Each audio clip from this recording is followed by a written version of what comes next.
Madam madam మాదెట్లా పడగొట్టి మాది మేము కూడా ఒక అర్సెంట్లో వేసామని మిమ్మల్ని కూడా రిక్వెస్ట్ చేసుకున్నాం కదా అయితే నగర్ లింగానగర్ సెంటర్ దగ్గర వేసాం కదా. మున్సిపల్ సైటే మేడం, ఎవరు లేవా?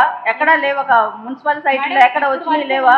విషయం వేయండి, ఎవరున్నా మున్సిపల్ సైట్ ప్రొటెక్ట్ చేయాలి. రాత్రికి రాత్రి అంతా మీరు గందరగోళం చేశారా? మీరు చర్చి వైపుదే అని చెప్పినా కూడా ఆపలేకుండా చేశారుగా. మరి మిగిలిన మేము చూపిస్తాం, మా వార్డులో ఉన్నాయి ఇంకా. ఒకటి ఆ రోజు మీరు వచ్చినప్పుడు నాతో ఏమన్నారు, వాళ్ళు షెడ్ అయినండి అక్కడ ఏం వర్క్ చేయరు అన్నారు. మేము ఈ మాట గౌరవించి కామ్ గానే ఉన్నాం. నైట్ కి నైట్ ప్లాట్ఫామ్ ఎందుకు? వస్తువులు పోతాయని వాళ్ళు వాల్యుబుల్ వస్తువులు పెట్టుకోవడానికి అలా చేశారు మేడం.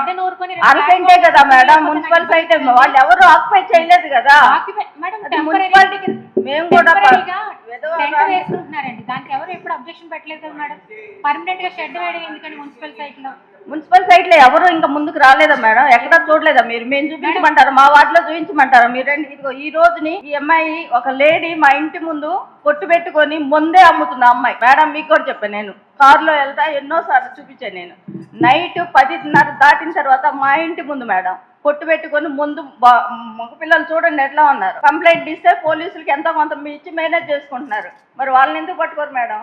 మేడం బంకు వరకు అయితే అది రోడ్డు మీదకి ఉంది అంటే మేము వచ్చి చూస్తాం. బంకు రోడ్డు మీదే ఉంది మేడం. ఆ అమ్మాయి అమ్మేది కూడా ఏమి లేదు, పగల తీగ అమ్మాయి నైట్ అది ఇస్తుంది. ఒక లేడీ బాబు అన్ని పెట్టుకొని వెహికల్స్ అన్ని పెట్టుకొని తాకట్టు పెట్టుకుని ముందు అమ్ముతుంది. రండి మేము చూపిస్తాం, పట్టుకొని ఆ అమ్మాయిని పంపించాం. ఇది 100 గజాల వరకు మీకు పర్మిషన్, 60-70 గజాల్లో 100 గజాలు 60 అంటే అందరూ కౌన్సిల్ సభ్యులందరికీ ప్లస్ మీడియా వారికి చెప్పేది ఏంటంటే, అంటే ఉన్న పొజిషన్ అయితే చెప్తున్నానండి నేను. ఇప్పుడు 60 గజాలకి వరకు కూడా గవర్నమెంట్ పర్మిషన్స్ ఇచ్చే అవకాశం ఉందండి. అంటే మీ దగ్గరకు వచ్చే పబ్లిక్ కూడా మేము చెప్పమనేది ఏంటంటే, వాళ్ళకి ఇంకా తప్పదు, ఆ రోడ్ వైనింగ్స్ పోతే నెట్ ఏరియా తక్కువ మిగులుతుంది, ప్లానే రాదన్న సందర్భాల్లో మేము కూడా మీరు అన్నట్టుగానే వెళ్తున్నాం. కానీ ప్లాన్ వచ్చే అవకాశం ఉన్న వారి చేత ప్లాన్లు పెట్టించండి. అలాగే 31 ఆగస్టు ఏదైతే ఉందండో దాని తర్వాత జరిగే కన్స్ట్రక్షన్స్ ఏవి కూడా బీపీఎస్ పరిధిలోకి రావండి. కాబట్టి తర్వాత కన్స్ట్రక్షన్స్ అనేవి కూడా ఇప్పుడు ఏంటంటే ఫర్దర్ గా ఏదైనా ఫ్లోర్స్ కావాలి అనుకునే వాళ్ళు ఆ రోడ్డు విడ్త్ అది సరిపోతుంది అనుకుంటే ఇప్పుడు వరకు ఉన్న బిల్డింగ్ ఏదైతే ఉన్న బిల్డింగ్ కూడా బిఫోర్ 31 ఆగస్టు ముందు ఏదైతే అది అయ్యిందో అది బీపీఎస్ ద్వారా రెగ్యులరైజ్ చేయడానికి అప్లికేషన్స్ పెట్టించండి. తర్వాత ఫర్దర్ ఫ్లోర్స్ అనేవి రూల్ ప్రకారం పెట్టుకోవడానికి వాళ్ళందరినీ మీ తరఫున కూడా ఎంకరేజ్ చేయమని మీడియా తరఫున అందరి తరఫున కోరుకుంటున్నాను మేడం.